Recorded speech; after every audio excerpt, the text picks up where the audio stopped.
करवा चौथ की कहानी बहुत समय पहले की बात है। एक साहूकार के 7 बेटे और उनकी एक बहन करवा थी। सभी सातों भाई अपनी बहन से बहुत प्यार करते थे, यहाँ तक कि वे पहले उसे खाना खिलाते और बाद में स्वयं खाते थे। एक बार उनकी बहन ससुराल से मायके आई हुई थी। शाम को भाई जब अपना व्यापार व्यवसाय बंद कर घर आए तो देखा उनकी बहन बहुत व्याकुल थी। सभी भाई खाना खाने बैठे और अपनी बहन से भी खाने का आग्रह करने लगे, लेकिन बहन ने बताया कि उसका आज करवा चौथ का निर्जल व्रत है और वह खाना सिर्फ चंद्रमा को देखकर उसे अर्घ्य देकर ही खा सकती है।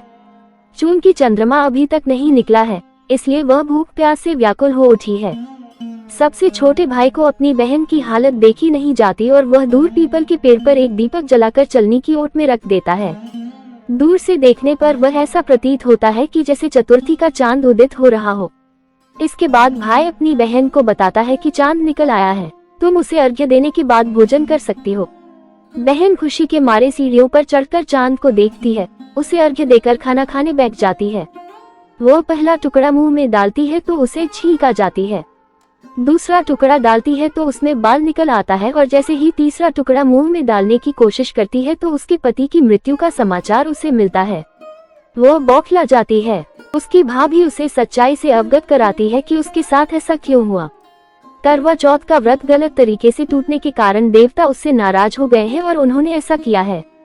सच्चाई जानने के बाद करवा निश्चय करती है कि वह अपने पति का अंतिम संस्कार नहीं होने देगी और अपने सतीत्व से उन्हें पुनर्जीवन दिलाकर रहेगी।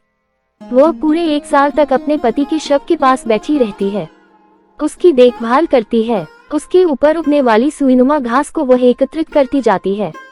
1 साल बाद फिर करवा चौथ का दिन आता है। उसकी सभी भाभियां करवा चौथ का व्रत रखती हैं। जब भाभियां उससे आशीर्वाद लेने आती हैं तो वो प्रत्येक भाभी से यम सुई ले लो, पेय सुई दे दो, मुझे भी अपनी जैसी सुहागिन बना दो, ऐसा आग्रह करती है। लेकिन हर बार भाभी उसे अगली भाभी से आग्रह करने का कह चली जाती है। इस प्रकार जब छठे नंबर की भाभी आती है तो करवा उससे भी यही बात दोहराती है। ये भाभी उसे बताती है कि चूंकि सबसे छोटे भाई की वजह से उसका व्रत टूटा था, तब उसकी पत्नी में ही शक्ति है कि वह तुम्हारे पति को दोबारा जीवित कर सकती है। इसलिए जब वह आए तो तुम उसे पकड़ लेना और जब तक वह तुम्हारे पति को जिंदा न कर दे उसे नहीं छोड़ना। ऐसा कहकर वह चली जाती है। सबसे अंत में छोटी भाभी आती है। करवा उनसे भी सुहागिन बनने का आग्रह करती है, लेकिन वह टालमटोली करने लगती है। इसे देख करवा उन्हें जोर से पकड़ लेती है और अपने सुहाग को जिंदा करने के लिए कहती है।